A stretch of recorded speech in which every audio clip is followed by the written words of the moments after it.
Israel और फिलिस्तीन के बीच संघर्ष का केंद्र अब वेस्ट बैंक का जेनिन शरणार्थी शिविर बन गया है। इजरायली सेना ने इसे आतंकवाद के खिलाफ एक बड़े ऑपरेशन का नाम दिया है, जिसमें उनका दावा है कि वे हमास और इस्लामिक जिहाद जैसे चरमपंथी गुटों के लड़ाकों को खत्म करने की कोशिश कर रहे हैं। हालांकि स्थानीय लोगों का कहना है कि इस ऑपरेशन में न सिर्फ लड़ाकों को बल्कि आम लोगों को भी निशाना बनाया जा रहा है।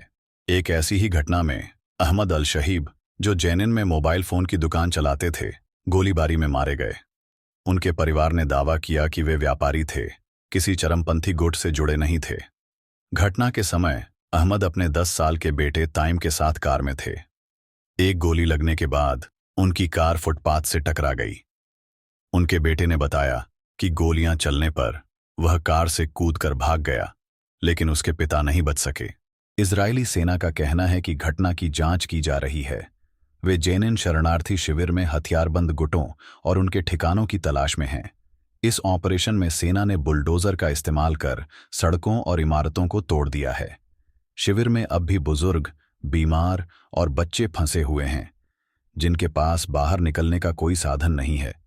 स्थानीय लोग दहशत में हैं और उनका कहना है कि यह हमला पहले से अलग है, क्योंकि इस बार इजरायली सेना हर जगह हमला कर रही है। उनका आरोप है कि गाजा में जो हुआ उसका बदला अब जेनिन के लोगों से लिया जा रहा है। 7 अक्टूबर के हमलों के बाद से इजरायली सेना ने वेस्ट बैंक में छापेमारी तेज कर दी है। इजरायल को डर है कि वेस्ट बैंक भी गाजा की तरह ईरानी प्रभाव और हथियारों का केंद्र न बन जाए। इजरायली रक्षा मंत्री का कहना है कि गाजा से जो सबक मिला है वह यह है कि सिर्फ हथियारबंद समूहों को खत्म करना काफी नहीं है, बल्कि उन्हें दोबारा उभरने से भी रोकना होगा। लेकिन सवाल यह है कि यह योजना गाजा में तो काम नहीं कर पाई, जेनिन में कैसे सफल होगी? इस ऑपरेशन ने वेस्ट बैंक के लोगों के जीवन को बुरी तरह प्रभावित किया है। जिन परिवारों के घर बुलडोजर से तोड़ दिए गए हैं, वे अब बेघर हो गए हैं। जेनिन के अंदरूनी इलाकों में जरूरी सामान और दवाइयों की कमी हो रही है। इजरायली सेना की मौजूदगी ने तनाव को और बढ़ा दिया है। जेनिन को पूरी तरह बंद कर दिया गया है, जिससे लोग बाहर निकलने में असमर्थ हैं। स्थानीय लोगों का कहना है कि यह हमला केवल सुरक्षा के नाम पर किया जा रहा है, जबकि इसका मकसद वेस्ट बैंक पर पूरी तरह कब्जा जमाना है। जेनिन की इस स्थिति ने अंतर्राष्ट्रीय समुदाय का ध्यान खींचा है, लेकिन अब तक किसी भी बड़ी ताकत ने इसराइल को रोकने की कोशिश नहीं की है। फिलिस्तीन के लोगों का कहना है कि उनके संघर्ष को अनदेखा किया जा रहा है और उनके जीवन को असुरक्षित बना दिया गया है। इस पूरे हालात ने वेस्ट बैंक और गाजा के बीच समानता और असमानता दोनों को उजागर किया है।